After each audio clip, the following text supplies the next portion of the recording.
everyone, I'm CA Ankita Bora. Welcome to this channel. First of all, I'm so sorry for not being active on this channel for so long due to some big changes in my life. But now I'm going to post so much useful content for you all, study tips, exam related strategies. So today's video is for CA and the students who could not clear. I know result आया है, कुछ लोग पास हो गए, कुछ लोग fail हो गए. जो लोग पास हो गए वो खुशी मना रहे हैं, बट जो लोग फेल हो गए वो सोच रहे हैं अब हम क्या करें. क्या हम कभी भी सीए नहीं बन सकते? क्या सीए बनना हमारी एबिलिटी नहीं है, हमारी कैपेबिलिटी नहीं है? आई नो बहुत सारे थॉट्स आपको आ रहे होंगे. I can completely understand, but right now I am not going to tell you what you should do. क्या आपको सीए करना चाहिए या आपको सीए नहीं करना चाहिए? क्या आपको और अटेम्प्ट देना चाहिए? हो सकता है आपने ऑलरेडी मल्टीपल अटेम्प्ट दे चुके रहोगे, फिर भी सक्सेस नहीं मिल रहा है. काफी सारे रीजंस उसके हो सकते हैं. आज मैं मेरे हिसाब से टॉप 5 रीजंस आपको बताने वाली हूँ, जिसमें से हो सकता है कोई एक इसमें से एक रीजन होगा जो आपका फेल्यूर का रीजन बन चुका होगा. तो ऐसे क्या है? सो सबसे पहला आप सबको पता है, not able to complete your syllabus in time. Right, हम लोग 100% सिलेबस कंप्लीट नहीं कर पाते हैं. काफी सारी चीजें हम ऑप्शन में छोड़ देते हैं.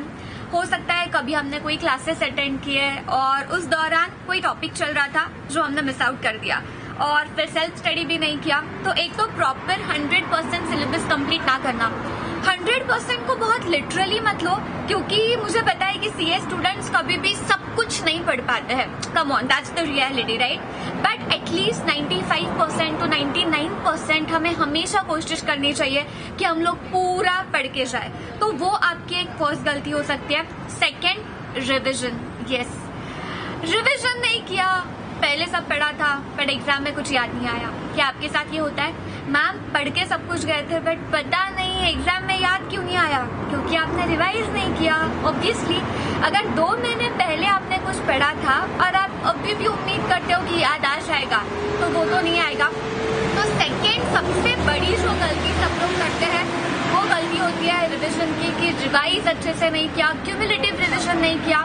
हो सकता है कि 1 महीने पहले पढ़ा था, वो 1 महीने बाद रिविजन करने की कोशिश की, but that is actually your first reading again. So you have to revise it again and again. I am going to make video on it कि कैसे आपको आपके रिविजन्स को प्लान करना चाहिए. Then third thing according to me is not taking test series, mock test papers and not solving revision test papers of ICI, right?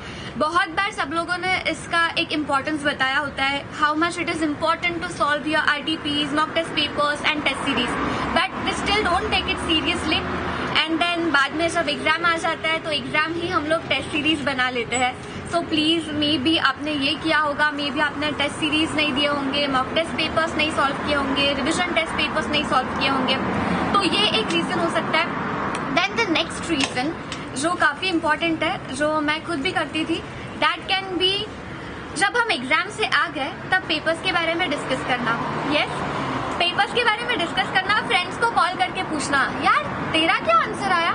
अच्छा तूने वो लिखा, अरे यार मुझे तो ऐसे लगा था, मैंने तो ये लिख दिया. या उससे भी ज्यादा बड़ी बात, सीधा बुक खोल के बैठ जाना और बुक में चेक करते रहना, मैंने कितने मार्क्स का लिखा, अच्छा मैंने ये लिखा, मैंने वो लिखा. फिर कैलसी लेके बैठना और कैलसी पे मार्क्स कैलकुलेट करना. अच्छा ये पेपर में ना I can manage to get 40, but tomorrow I have to score 60 then. या पेपर अच्छा गया है तो देखना कि अच्छा मुझे ये पेपर में एग्जामिशन आएगा, बस कैलसी लेके बैठ जाना. और नेक्स्ट पेपर के प्रिपरेशन का पूरा टाइम या आधे से ज्यादा टाइम या काफी सारा टाइम पहले पेपर में डाल देना.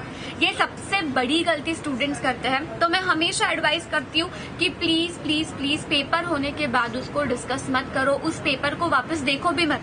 रिजल्ट आने के बाद कई बार ऐसे होता है कि जो पेपर हमारा बुरा गया था उसमें अच्छे मार्क्स आ जाते हैं, और नेक्स्ट पेपर जिसको आपने फिर उस पेपर के वजह से प्रिपेयर नहीं किया उसमें मार्क्स कम आ जाते हैं. और last, not believing in your self. Right, हमेशा खुद पे डाउट करते रहना, क्या मैं ये कर पाऊंगी, क्या मैं सच में सीए बन सकती हूँ, क्या मैं सच में सीए बनने के लिए कैपेबल हूँ. यही हमेशा सोचते रहना, हमेशा खुद पे डाउट करना, एग्जाम को जाते तक बहुत ज्यादा स्ट्रेस रहना, ये आता है मुझे पता नहीं, ये आता है मुझे पता नहीं। अरे आपने 90% पढ़ा है, फिर भी आप इतना स्ट्रेस ले रहे हो।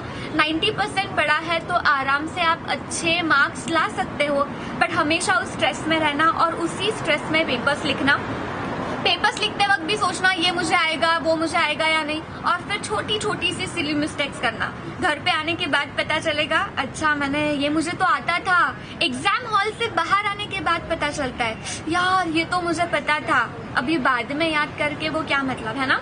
सो it is important to know कि हमें एग्जाम के दौरान हमें पेपर लिखने के टाइम पर कैसे खुद को काम रखना है, कैसे हमारा माइंड ये कम्प्लीटली फोकस होना चाहिए, कैसे हमें सोचना नहीं है कि रिजल्ट क्या आएगा। तो ये तो मैंने आज सिर्फ आपको रीजंस बताए।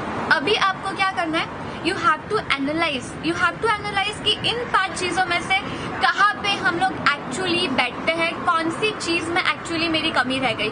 क्या मैंने सिलेबस कंप्लीट नहीं किया था, क्या मैंने रिविजन्स नहीं किए थे, क्या मैंने टेस्ट पेपर सॉल्व नहीं किए थे, क्या मेरा मैंने खुद को बहुत डाउट किया, खुद पे भरोसा नहीं रखा, या फिर मैंने 1 डे बिफोर अच्छे से प्लान नहीं किया। Yes, that is one of the main reason.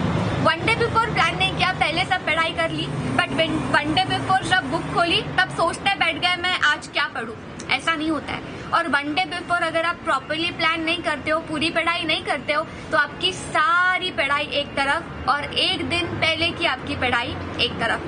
तो हमें ये गलतियां वापस नहीं करनी है। तो इसको हम कैसे ओवरकम करें ये हम लोग देखेंगे नेक्स्ट वीडियो में। और ऊपर से हम लोग एक प्रॉपर प्लान बनाएंगे, प्रॉपर टाइम टेबल बनाएंगे, जिससे हमारा पूरा सिलेबस भी कंप्लीट हो जाएगा, रिविजन्स भी हो जाएंगे।